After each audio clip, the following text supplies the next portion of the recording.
Fight for your values and fight for your friends. Fight through this blight, find the light at the end. Through the age of the dragon, the people will talk of the day they were saved by a hero named Hawk.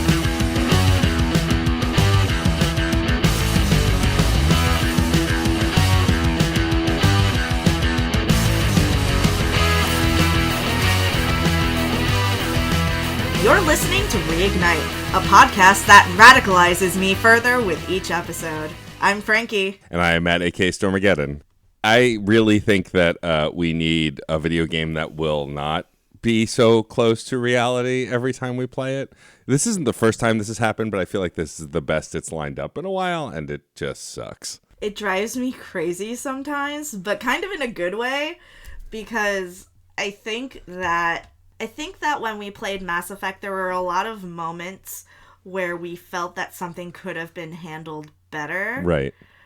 But I feel like in Dragon Age, when we're confronted with kind of a similar situation, it's handled in such a way that we're supposed to be made uncomfortable by it. Right. And when we encountered those moments in Mass Effect, it didn't feel like we were supposed to be made uncomfortable. Like, it didn't feel intentional. Right. Whereas here, it feels very intentional and integral to the narrative. Right. Also, the world was less going to hell then than it is now on some level. Or at least we were less aware of it going to hell. Which is probably we were less aware. Yeah. We were so innocent then. We were so dumb. But quickly before we get into the summary and this week's episode, I thought it'd be fun to just chat about some of our favorite games of the year. Obviously, Frankie and I are not a general gaming podcast, but I know a lot of you folks come here and just listen to us and not other gaming podcasts, which is, you do you. That's great. I don't know why, but we appreciate it nonetheless.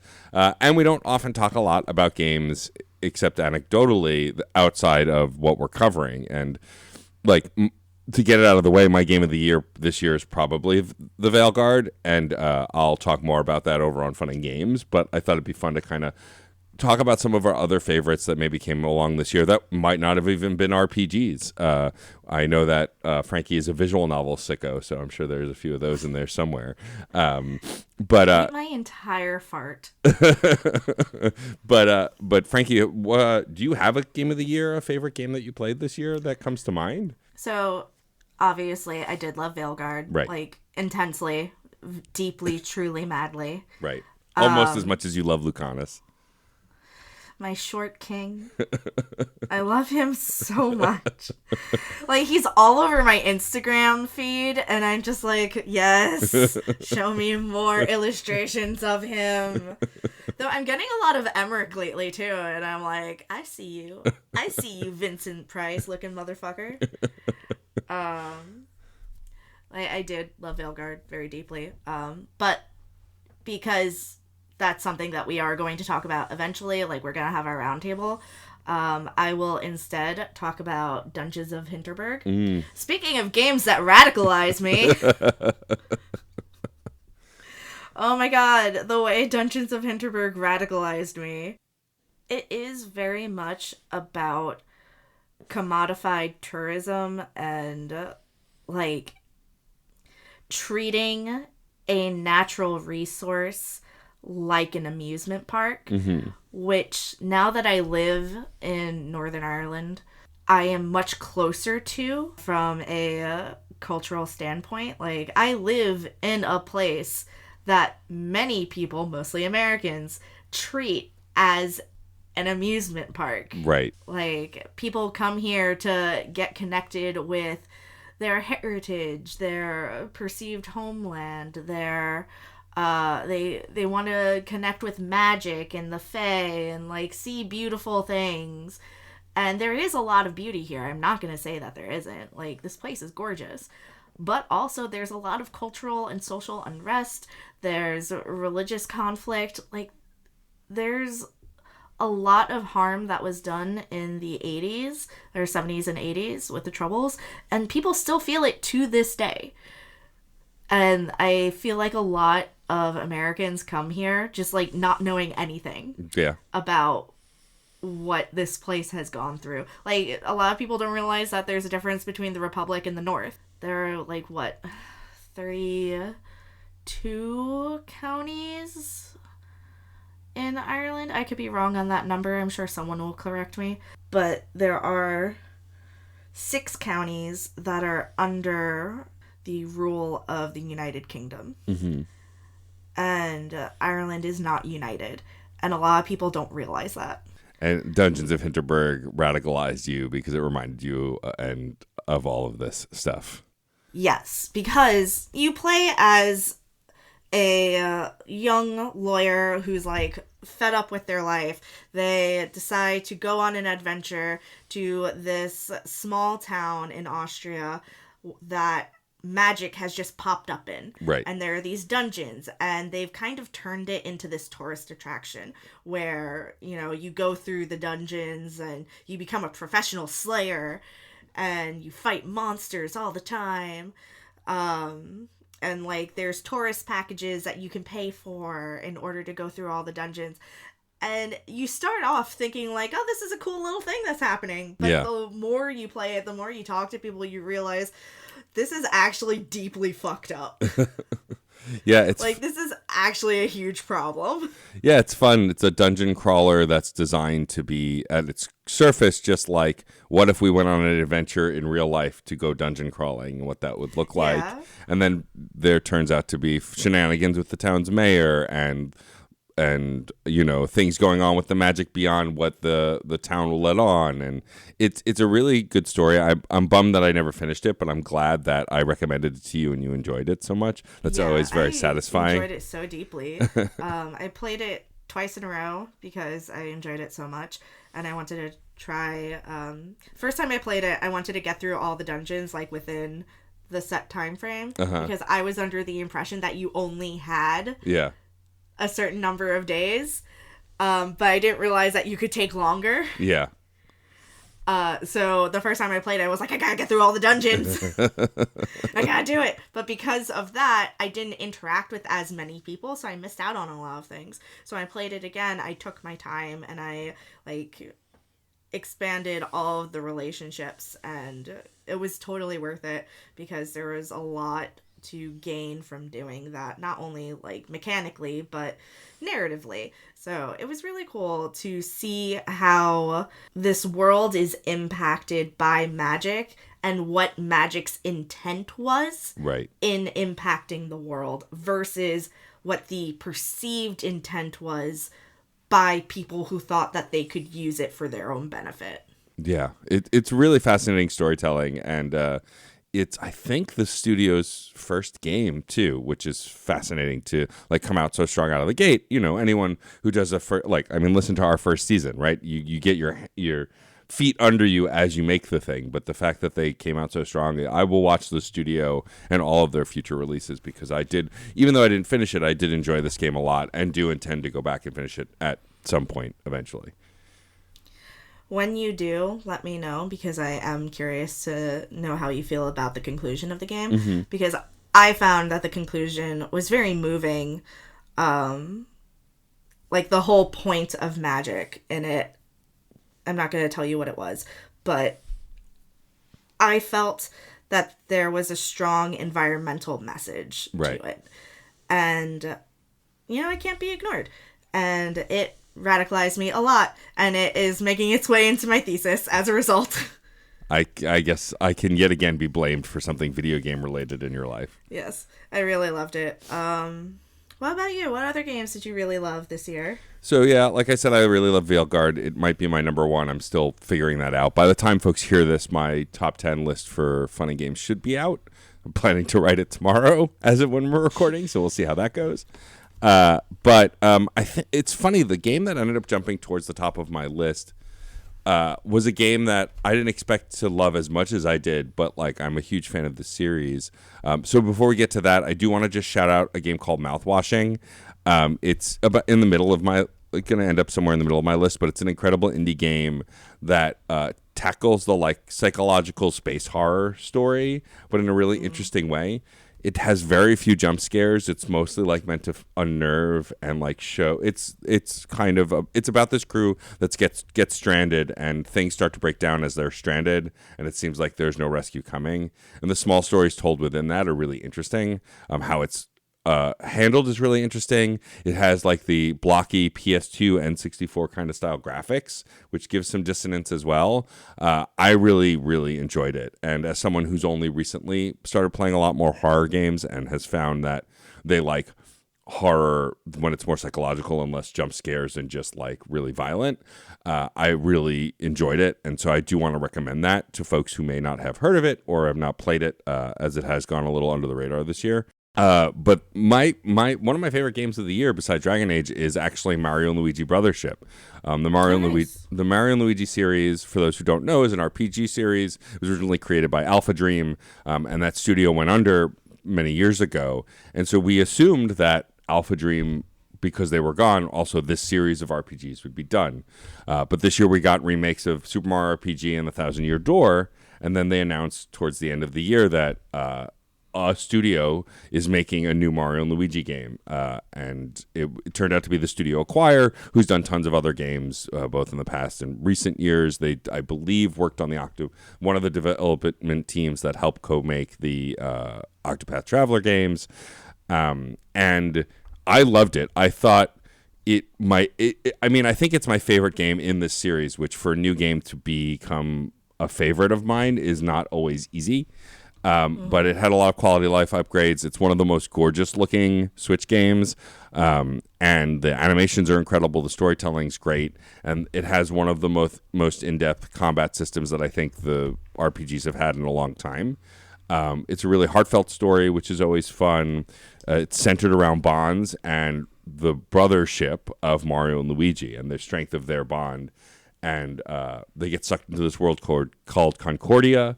It's all electricity themed. All of the people have little like plug looking faces, which is very cute. A lot of the names are very punny in relation to electricity and power as well. And it's about this world that gets separated and you're trying to bring it together. And then like the story takes a while to take off. The first 10 hours are a little slow, which is hard to sell on an RPG. But mechanically, it's really sound for all that time. So I think if you can stick through it, the narrative really has its hooks in me. And it ended up being a really heartfelt game that I enjoyed quite a bit. And like I said, has become probably a favorite in the series. And I hope that we get more of them. Nintendo always plays the sales numbers pretty close to the vest, so I have no idea how well this game sold. But I think it was well received from what I could tell, but I also felt like I was the only person shouting about this game when it came out.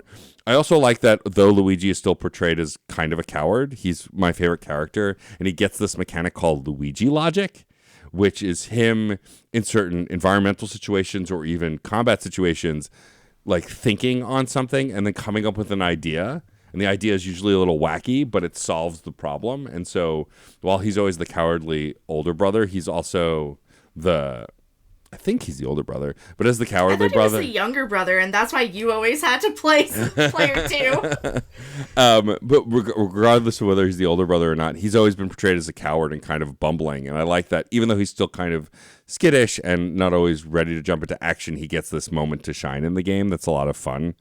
So yeah, I think that folks who may have been sitting this one out because they wanted to see how it was, I think it's really worth your time, especially if you're a fan of RPGs and specifically Mario RPGs. It's got the humor, it's got the charm, it's got the great character writing that previous games have had, and I think it's really worth folks' time if they haven't checked it out. Unlike you, I am extremely bad at staying on top of current games. Yeah. So, like, the other game that I played this year that I was super into was not a release for this game. Sure. I mean, I played a lot of games that didn't come out this year. It was The Big Con. Oh, yeah. Hell yeah. By Mighty Yell. Mighty Yell, yeah. That was really good. Friend of the show, Dave Proctor, who's been on Funny Games a bunch and is working on a new game called All Systems Dance, where you dance your way through the apocalypse defeating robots. So instead of... Well, Tell our friend of the show that I really enjoyed the game, and so did my partner. That's awesome. Yeah, the Big Con's great. My partner Casey was really into it. It's got like a 90s Nickelodeon vibe. The storytelling's really good, and it's got like old school adventure game aesthetics. Like you're not really, there's no combat. You're interacting with the world and like stealing things and like figuring out puzzles. Yeah, it's really a lot of fun. I really dug it. Also, the theme song is done by Rockapella, which is incredible. I really liked it. I played it while I was home in September, and like I started it and I blinked and I like beat it, and I was like, this game just like absorbed me into it. What happened? Like I didn't realize what would happen. It was suddenly like 6 hours later or something. I was just like, oh my god.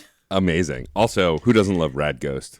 Best character in gaming. It's Rad so Ghost. good. Do you want to do the thing? Yeah, let's do the thing that people actually came here to listen for. Thanks for indulging us. So, as we know, Kirkwall runs on rumors, and our buddy Varric is the sieve through which they filter down into actionable information. According to Varric, a Chantry sister is roaming Lowtown looking for help with a special task.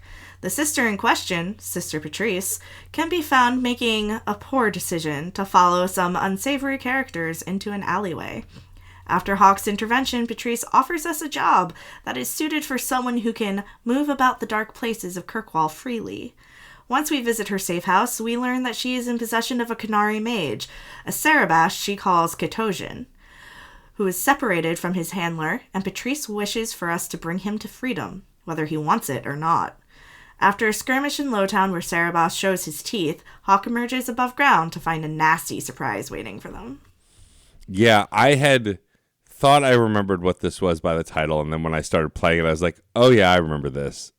Fucking Sister Patrice. Yeah. The true villain of this fucking game. I mean, one of, for sure. She is terrible, but we'll get to that. Like, in my opinion, it goes Knight Commander Meredith, Sister Patrice. Okay, fair enough. I forget how much she plays into the main story, but I do know that she, we'll get to it. We're getting ahead of ourselves. So, who did you take with you this time around? I brought my same party of Anders, Carver, and Varric, mostly because I knew there would be like Chantry shenanigans, and I just didn't want to deal with the other two jackasses when it came to mage stuff.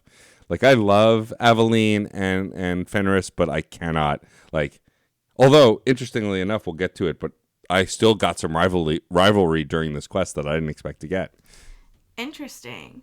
I took Varric, Bethany, and Fenris this time because I actually had an interaction with Anders where he was talking to my dog, and Anders is just like, stop showing me open affection. I don't know what to do with it. Yeah, Act aloof. That sounds on target. Sit on my head and ignore me. I was like, buddy, you should go take a nap. Yeah. I'm going to take Fenris for this one. Yeah. Go lay down. So, yes, I switched it up a very little bit. Like, it just feels so wrong to do anything without Varric in Act 1. I know. Because Varric is, like, the guy that's getting you into the thing that you want. Yeah, basically. So it feels weird to go anywhere without him.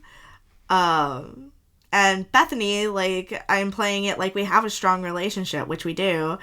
And I haven't spent any time with Fenris, so I figured, give it a shot. But yeah, let's go to Lowtown at night. Yeah. Sister Patrice, standing there all on her own, approached by some men who are just like, hey, we hear you have money. Would you like to step into this alleyway? Yeah, we can help you. Let's chat in this secluded place where no one can see you or hear you scream. Like, I'm sure it'll be fine. Yeah. Here I got a response from Fenris saying, she has chosen poorly. Yeah, that was Varric in my party. Varric said that this doesn't seem like a good idea. No, it's not. But from this initial perspective of, like, we see her walking off with people who are clearly going to, like, mug her, we, being the good Samaritans that we are, intervene. Right, and we kill them all, You know. because that's what we do. And then Sister Patrice just, like, rolls into it being like, you are clearly the person that I need. Here's the job. And, like, it turns out to be a setup. Yeah, she reveals that there was a Templar waiting in the wings to protect her, which Carver immediately goes, ugh, Templars. And I'm like, dude, you were just praising them last mission. What is your damage? Yeah, I know. Carver. I know. Too long to list. But Carver. yeah, it turns out that she was setting us up. She wanted someone to rescue her so she could get a real person within the inner workings of Lowtown to help her, and tells us to meet her in her safe house so she can pitch this job to us, and then wanders off. We're like, okay, thanks, I guess. Surely nothing bad could happen now. Right. So when we do go to the safe house, we meet Ketosian, who is a Cerebus. And as we know in the Qun, your name is your title. Like, Yeah. there is no, like, individual name unless you have left the Qun. Right. So technically his name is Cerebos. But she calls him Ketosian, a, quote, bridge between worlds. AKA a pawn in my filthy little game. Yeah, she is fishy from the get, and I don't know if that was the intention, but I definitely, having played this game once before and having some vague memories, went, I don't like you. I've already decided. I will say, though, the design of Ketosian is really awesome. I like the like, he's meant to be chained and his mouth is actually sewn shut, and like he's wearing a mask so his face can't really be seen, and it's just really interesting design. Like, it's not the typical kind of bindings or shackles we see in fantasy games. It's something more elaborate, which almost gives him a status or like a warning, right? Like, if you see a Qunari who looks like this, it's a mage, stay away kind of thing. Like, I think is the intent, the design of it. Yeah, because I believe we learned this a little bit from Sten, but in the lore of Dragon Age, the Qunari believe that magic can be easily corrupted. Yeah. So anyone who is a magic wielder must be bound in this way in order to protect them from corruption. Right. So this is a protective act for the Cerebos. But because of the binding, it leaves them very vulnerable. Right. Because they can't communicate, they like can't really do anything for themselves. Yeah, they're mostly like a sitting duck, a caged animal, basically. So, and Patrice talks about him basically that way. She Yeah. calls him a creature. She says, would even a Templar bind a mage like this? Honestly, yes, if they had the ability. Yeah. Yes, they would. Yeah. Don't fucking start with me. If you showed this to Knight Commander Meredith, she'd be like, ooh, maybe we can learn something from the Qun. Yeah, exactly. Like, eat my farts. A lot of fart eating talk today. It's my catchphrase today. Oh, I see. Thanks. Great. I don't know. I'm so tired. But yeah, so we of course can agree or not agree to do this job. If neither of us agreed, we wouldn't have much of a mission here. So we. So agreed. I actually said no. Oh, did you really? I did say no. I was like, this sounds like a very bad idea. And like, it upset me that she kept calling him a creature. And did you bring up the fact that you've met the Arashok before? Yes, I did too. And she goes, attacking an ally would only confirm their barbarism. And I'm just like, what the fuck is wrong with you? Yeah, I hate her. Yeah, I agreed to it mostly because the rationale, right out the gate, because the rationale was this guy is going to be safer with me than with literally anyone else in this city. Maybe I can help him. As a mage, that was also my first thought. It's like, I need to do something about this. So that's kind of where I went to after I said no. So, like, she's clearly a zealot. She believes that the, quote, Qunari heresy cannot be ignored. And nobody's taking into consideration what the Cerebos wants. But, like, doing this is what Hawk says, releasing a bird, cage and all. I wrote that down too. Yeah. Like, that was a good line. So I said no because I don't want enemies among the Qunari. But even though I said no, I still have the ability to do the mission. Yeah. So my rationale was, if I do this, then I control the outcome. Right. And I can subvert Sister Patrice's wishes. Correct. So if I see a way to not do what she wants, then I can do that. Yeah, exactly. So into Darktown we go. And we fight so many giant spiders. Why so many giant spiders? Yeah, Actually, go ahead. Veilguard moment. There were no giant spiders in Veilguard. That was intentional. Was it? I believe so. Yeah, I don't know if they outright said it, but I know that a common difficulty with the first 2 Dragon Age games and maybe the third. I don't remember how many spiders in the third. Oh, there were spiders in the third. Yeah, anyone who has arachnophobia can't really play those games at all because also typically the spiders come like unannounced. They kind of just show up and surprise you. And so I think there was an intent to not include spiders to make the game more inclusive. I could be making that up. In that idea and research it. I and should, come back to it. because I could also be pulling that on my ass because friend of the show Cam Hawkins hates spiders and often asks us if he can play a fantasy game, and so and we were able to. It's all Jerry Toke's fault. Who? J.R. Tolkien. Oh, Jerry Tokes. Yeah, I don't. Yeah, let's not get into why I don't like J.R. Good old Jert. J.R. Tolkien and why I don't like his writing now. That would be bad. Jerry Tokes. Although I feel like I've alienated our audience before about his writing. You know, this is one thing that you and I are so unified on. I know. Fuck Hobbit Rumspringa. It's not fun to read. No, I love the movies. I can't stand the books. I fell asleep during the first one. We've had this conversation. Anyway, so we go into Darktown, we go underground, and we fight a bunch of spiders, and then we get confronted by a bunch of thugs who think it'd be anti-Ferelden, and think it would be a great idea to pick on the magic-wielding mages, the 2 magic-wielding mages, and the giant Qunari. Do you not see the squad that I roll with? Do you not see this giant crossbow that my dwarf friend is holding? Are you sure this is a good idea? This is still the thing that's most astonishing to me about any BioWare game, is that there are thugs who roll up to your party going, this seems like a good idea. It's the biggest thing that pulls me out of the reality more than anything else is like, do you see me? Like, thugs who think they can kill Shepard in the 3rd game, it's like, where have you been? This person went to trial amongst his own people. Like, come on. I love the idea of a mercenary being like, I'm gonna be the one that takes down Shepard. Yeah, I know. It's gonna be me. Yeah.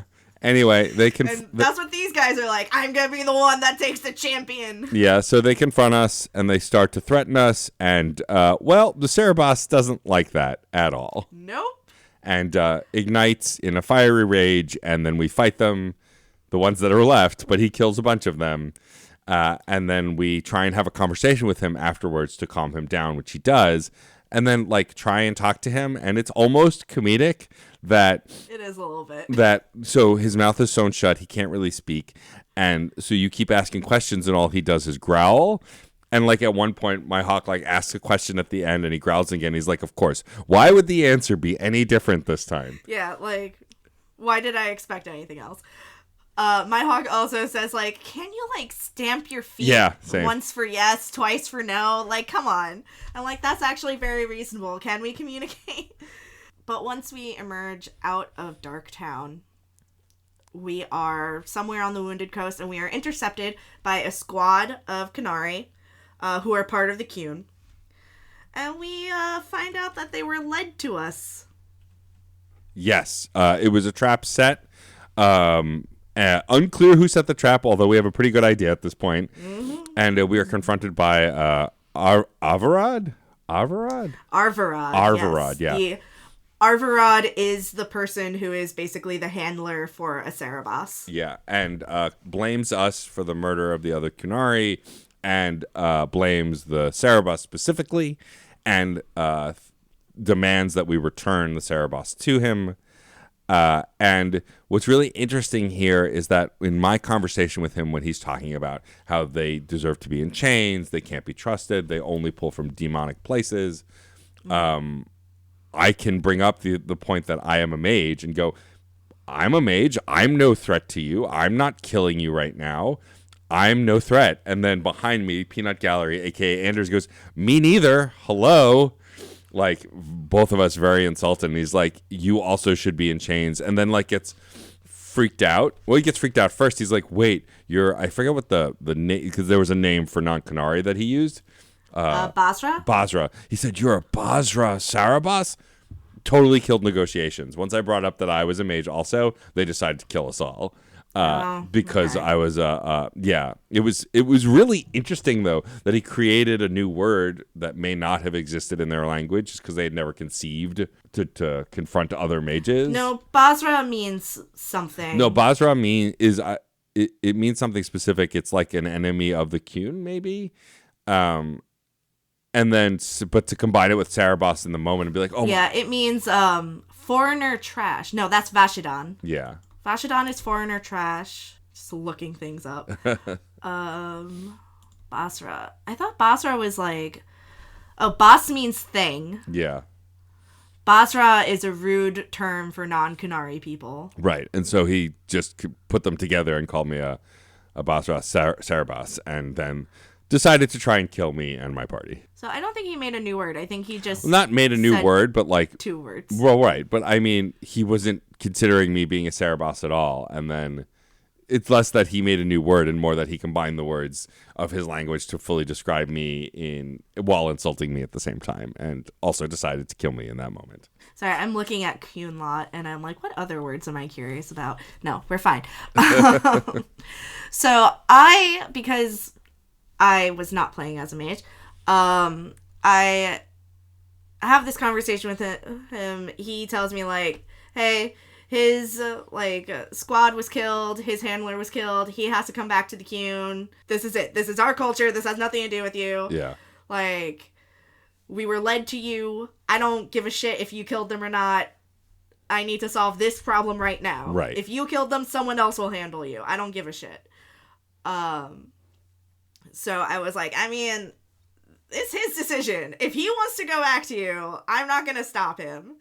Like, he can make his own decision. Yep. So that's what I did.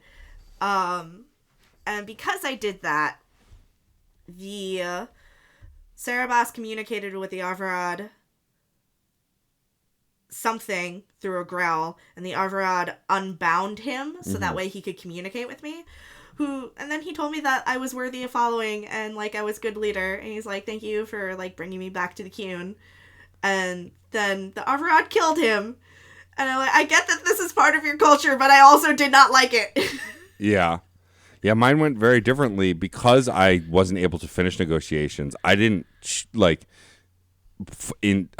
insist on him being free. I was mostly outraged that they were doing this to their mages. And after we killed them all, the Sarabas still then also unbound from the fight. Because they had a control rod to make him kneel. Once you smash the control rod, he can speak and he's unbound. And he tells me that he's still going to return to the Qun because that's what he must do. He believes in the Qun, and I fight with him about it. I'm like, but that means you'll be re-enslaved. It means you'll be back to where you are. You deserve freedom. And he explains that if he wants to continue to follow his religion of his people, he has to do this. There's no other option. And I put my foot down and said, I won't let you go back. This isn't fair to you. And he thanked me for being clear of vision, and though he doesn't agree with me, that he respects me, and then set himself on fire. Yep. And killed himself because he saw no other option if I wouldn't let him go. He did not want to fight me because he respected me, so he took his own life. Which is just wild. I mean, the belief in the Qun was strong. Yeah. And I don't know that there's a right decision here, right? I don't think so either. I think that we as people can only respect the wishes of others. Right. And sometimes their wishes don't make sense to us. Right. And that's okay. Yeah. Because what matters is it makes sense to them. Right. And my intent was never to deny him that. My intent was to stand up for him. But sometimes that's not the right choice either. And so that's and it's just I was surprised because I forgot that I got to talk to him at the end. And when we were having this conversation, I was like, and I got to that choice of to let him go back or put my foot down. I was like, you know what? My character's a mage. I wouldn't want him to suffer. I'm going to push through and see what happens. And I knew I wasn't going to like the what happened, but I forgot that it was this dire that he just sets himself on fire to end his life because he can't go back. Yeah.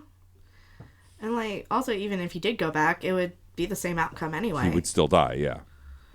So, it is one of those things where there's no winning outcome. Right. I think. There are just outcomes. There are just choices. There are no Yeah. good or bad choices. There are just choices. Which is very much like life. Yeah. You do the best with what you got, Yeah. right? And so after this, we then have to return to the... Because we are... Well, before that, Oh, yeah. I just want to say, even though I give the Cerebus back to the Canary, after that, the Canary are like, all right, now I have to kill you. So you fight them anyway. But why? I did what you and asked. they're like, a Canary mage spoke to you. You could be corrupted. Now I have to kill you. And I'm just like, that's bullshit. That's so funny that you still have to fight them. That's ridiculous. Butts. I'm so angry. How dare you? I'm so mad. I didn't even want to do this. Yeah. So yeah, you still have to fight them and kill them. And I'm just like, I feel like I should go talk to the Arishok and be like, look. I wonder if we can talk to the Arishok about this. I don't remember. I don't remember either. Something to think about. But yes, then we go back to confront Sister Patrice. Who, even in this moment, with all of the evidence, is like, oh, that happened? I can't believe that happened. I'm so sorry. Like, we walk into her saying, scrub everything, leave no evidence. And I was like, evidence what? Yeah. And then still tries to play it like she has no idea what we're talking about, even when you call her on it. I hate her so much. She's like, if that happened, and I'm not saying that it did. I'm like, I am. Boldly. I'm saying that it happened. Like, she clearly set us up to take the fall for the Cerebas's squad being killed. So that way we could be killed and used as, like, martyrs for her cause. And her cause is bullshit. Yeah, her cause is to excommunicate the Canary, to show them as enemies and only enemies. Excommunicate is not quite the right word. Well, right. But Banish? Banish, yeah. But, like, wants to paint them as the villains. Yes. Like, she wants Kirkwall to stand up to them and kick them out. Right. And, you know, it's funny. When we play these games together, there are certain choices that I know that could go either way for us. And then there are certain choices like this next one where I know that if you pick the other choice, you're a cop, basically. Like, I know that this is the choice that we're going to pick.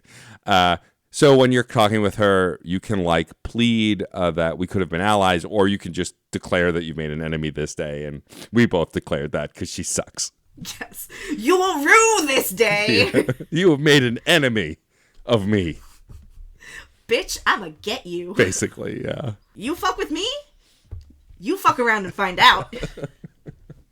She fucked around. And We'll see when she finds out. It's true. She will find out one of these days. God. That's really it. Yeah. And then she's just like, sucks to suck. Too bad you're not important. Bye. Basically. Yeah. So I have the divine on my side. What's your excuse? And then leaves. Oh, you just wait until I become important. Yeah. I'm going to show you what's what. I'm going to ruin your life. So yeah. So that's this mission. Before we wrap up the show, I have a fandom corner. So, Frankie, if you would.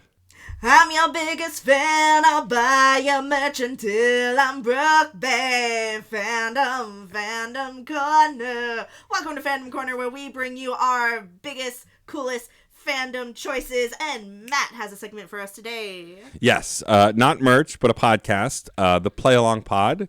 Play Along Podcast, to be specific.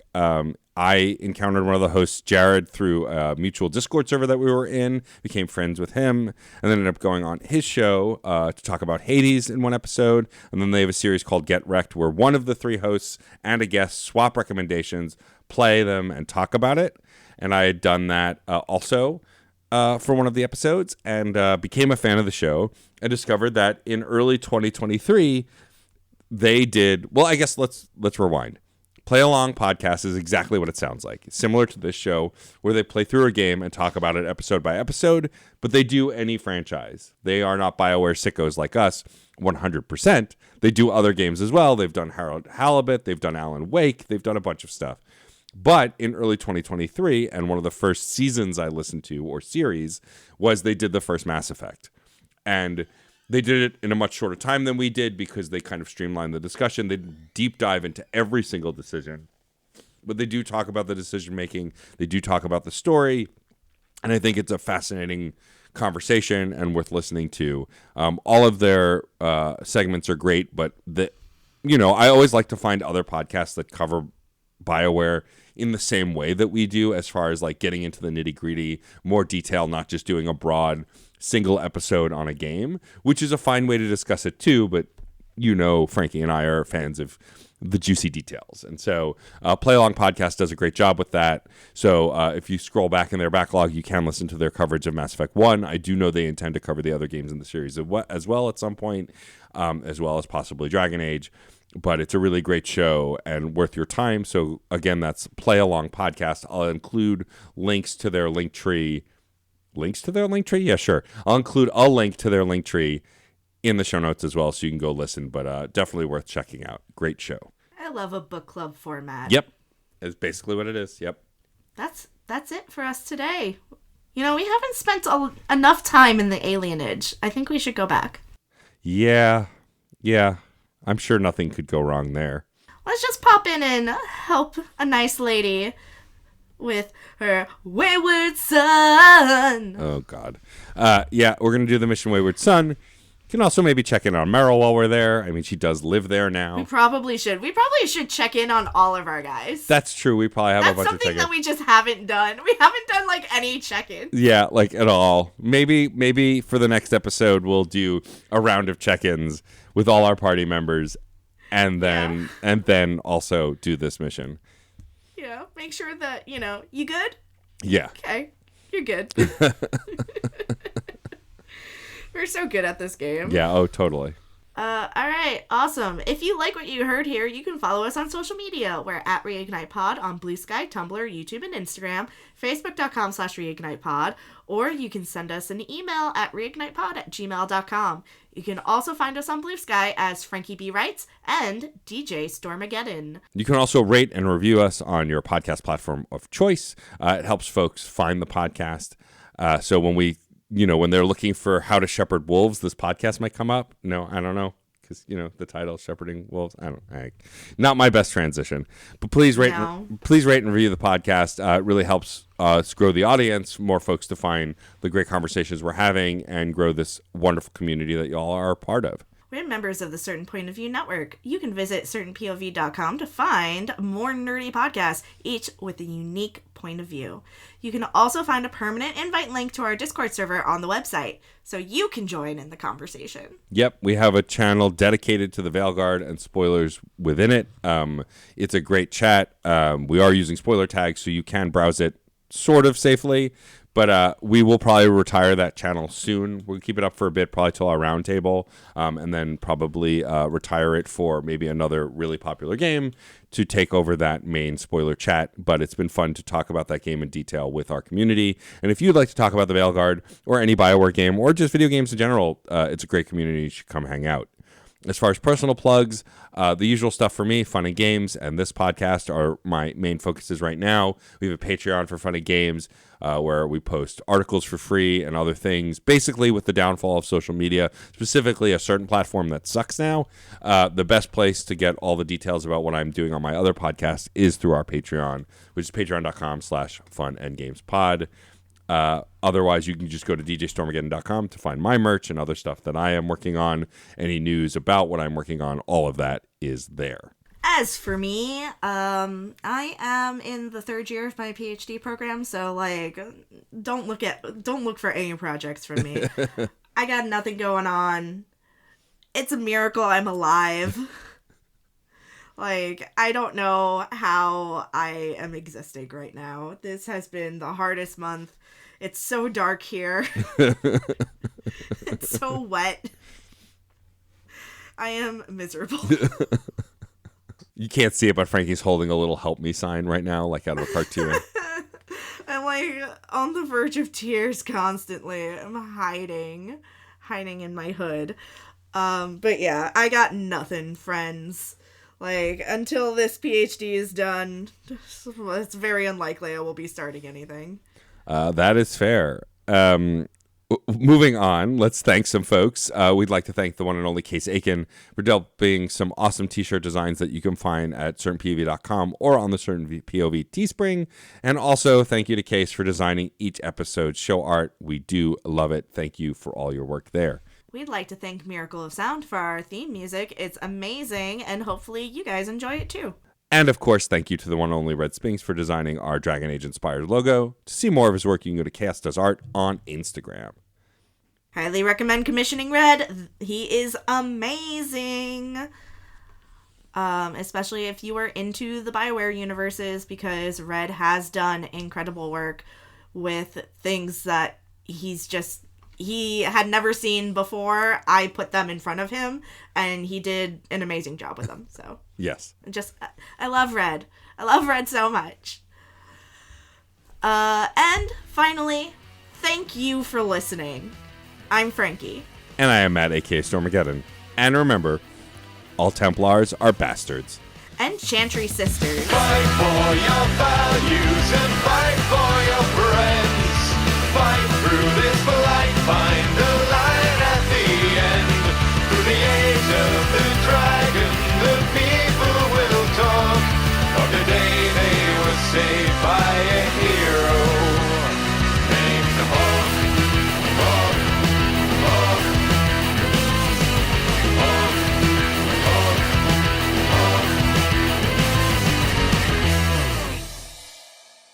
Hello, my name is Aaron. I'm one half of Superpod Saga, a topical variety video game podcast fueled entirely by nostalgia and unleaded gasoline. Superpod Saga, we discuss a different video game topic each and every week. We have new episodes every single Monday covering a different video game topic. More than anything, we want to entertain our listeners and make you feel like you're one of the boys, like you're hanging out at a campfire with some of your best zany, caffeine-powered buddies and just talking about your favorite games and all that stuff. Stop on down to Superpod Saga. It's on every podcatcher there is. If it's not, let me know and we'll get on it. But again, Superpod Saga, stop on by.